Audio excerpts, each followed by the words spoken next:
Have you ever wondered who the Bible unequivocally declares as the ruler of this world? Let's delve deeper into the biblical perspective. In the book of John, chapter 5, verse 19, it states, "We know that we are children of God, and that the whole world is under the control of the evil one." This unambiguously states that the evil one, also known as Satan, has dominion over the earth.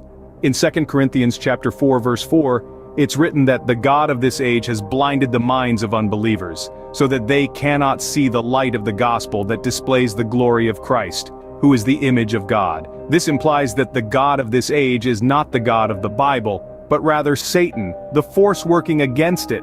Chapter 2 verse 2 talks about the ruler of the kingdom of the air, the spirit who is now at work in those who are disobedient.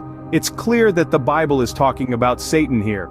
And in the book of Revelation chapter 12 verse 9, the great dragon, the devil or Satan, is explicitly described as leading the whole world astray. In Matthew chapter 4 verses 8 and 9, the devil tempts Jesus, offering him all the kingdoms of the world and their splendor in exchange for worship. Now consider this. If Satan rules the world and all its kingdoms, why would anyone under his influence tell the truth about God, his creation, the firmament dome, or anything else regarding Earth cosmology?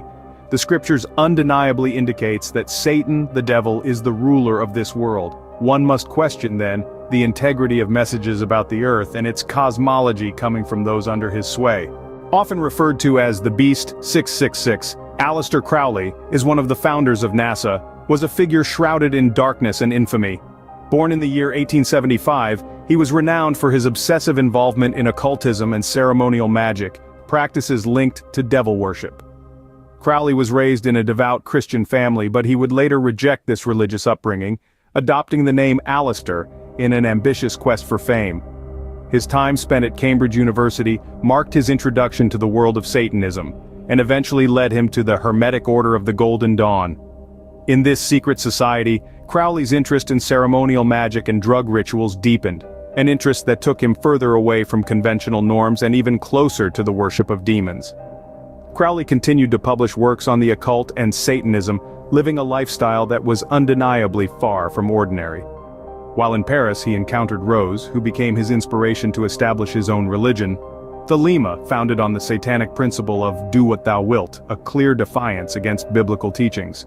This makes us question, why would a man so deeply involved in the occult and devil worship ever disseminate the truth about creation? Was it possible that through the founding of NASA, Crowley was able to propagate misinformation, such as the Big Bang Theory, as a way to cast more doubt on the Earth being created, intelligently designed, and not just the result of a random explosion? The main idea here is for you to ponder the obvious conflict of interest. L. Ron Hubbard, the founder of Scientology, another shadowy figure, was also one of the founders of NASA, and also a student of Aleister Crowley. A man of peculiar interests, Hubbard was a science fiction writer who turned into a spiritual leader. His Scientology is a religion often cloaked in mystery and controversy. This peculiar belief system is grounded in Hubbard's writings, notably Dianetics. As a student of Aleister Crowley, the founder of the Satanic Church, Hubbard and his teachings are linked to the same agenda and practices as Crowley. His Church of Scientology, known for its secretive nature and reported abusive practices, is continually under a microscope. From allegations of brainwashing, mind control, and holding members against their will, Scientology continues to be a shadowy organization. Given Hubbard's association with Aleister Crowley, one cannot help but question his role in the founding of NASA. Was he using this platform to further propagate his beliefs and practices? And if such a man, with such beliefs, ever spoke of the cosmology of the Earth, how could we ever trust his words to be true? If we as Christians believe what the Bible says about creation, how does the Big Bang fit into Genesis chapter 1? More importantly, if we believe that God created the Earth, why would Satanists and those with beliefs antithetical to the Bible tell the truth about it?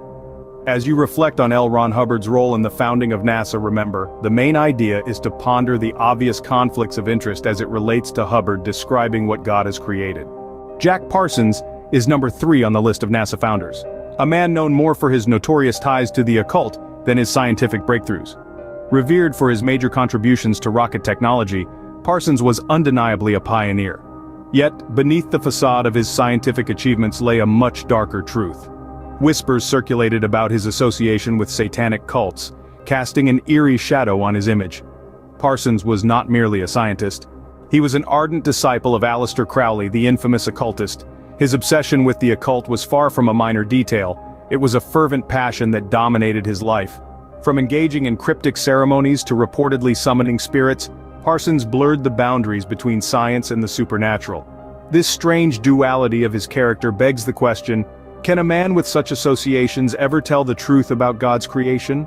Or was he a puppet of darker forces using his scientific influence for sinister purposes, perhaps even manipulating his role in the founding of NASA to disseminate misinformation? The answers are as dark as Parsons himself. His story stands as a stark warning of the potential darkness hidden behind the brightest minds. Parsons' scientific prowess was clouded by his unsettling ties to Satanism. Once again, ponder the obvious conflicts of interest in Jack Parsons' role in the founding of NASA as it relates to describing what God has created. Walt Disney, the man behind the magical worlds and the mouse, is the fourth on the list of NASA founders. Disney has been the epicenter of numerous controversies, with allegations surfacing that suggest a shadowy side to the magic. He has been accused of being a Satanist and incorporating hidden messages and sexually explicit content into his animated films. Despite denials, the question remains, why would a man with such a legacy ever tell the truth about creation? The controversy continues to simmer, with some asserting Disney's involvement with the occult. It is proposed that these hidden messages within movies like The Little Mermaid, Aladdin, and The Lion King are evidence of Disney's allegiance to Satan. But could it be possible that these allegations are not merely confined to his films? It is clear that Walt Disney played a role in the founding of NASA. Could he have utilized his influence in this organization to disseminate misinformation about what God has created? These persistent allegations cast a long, ominous shadow over Disney's legacy. Despite Disney's repeated denials, the mystery and doubt remain. Could the man who created Worlds of Wonder use his talent to create an alternate story about what we as Christians know as creation? A fanciful story that included everything we have ever been taught about black holes, quasars, red giants, white dwarfs, nebula, and so much more. As you reflect on Disney's involvement with NASA, remember to ponder the obvious conflicts of interest. Wernher von Braun, a notorious Nazi scientist, played a key role as the fifth founder of NASA. With a PhD in physics, there was no question that von Braun was intelligent. Far beyond his scholarly credentials, however, his true specialty lay in rocket technology. He persistently pursued this field, unswerving even amidst the grim realities of the Second World War. Now this is where the story turns nebulous. Despite his unequivocal role in developing the V-2 rockets, notorious instruments of war, his expertise was deemed more valuable than his war crimes. What kind of value system allows for such a decision?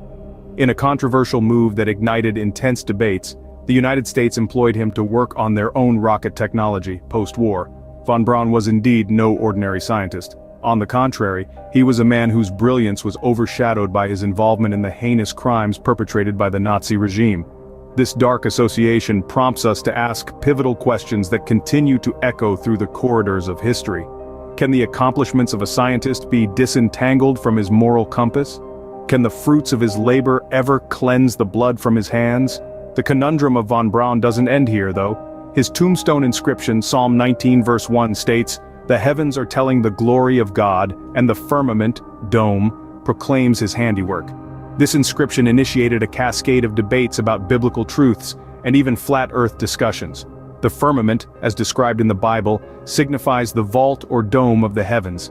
The fact that a scientist of his rank and a man with a tainted past would select such a verse for his epitaph is more than a little suspect. Could von Braun, embroiled as he was in an evil past, have been using his high-profile position in founding NASA to disseminate misinformation? Was he using science as a cover to spread false interpretations of religious text? While von Braun played a pivotal role in NASA's inception, his life was a labyrinth of ethical dilemmas and questionable choices.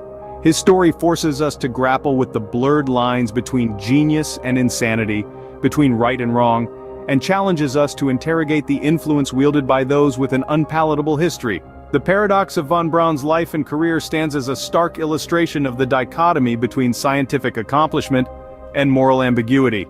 This was a lesson shedding light on the 5 founders of NASA, each with associations with evil and in most cases downright satanic forces. It is apparent that towards the end of his life, Wernher von Braun got in touch with his conscience. However, as you ponder what you have just learned, there is one burning question that must be answered. Why would men who were clearly devoted to the devil or evil agendas have any loyalty to telling the truth about what God has created? The notion itself presents obvious conflicts of interest everyone should ponder. Thanks for watching. This video has been brought to you by author TKW. Please feel free to check out all of the inspiring books written by TKW. The link is in the description.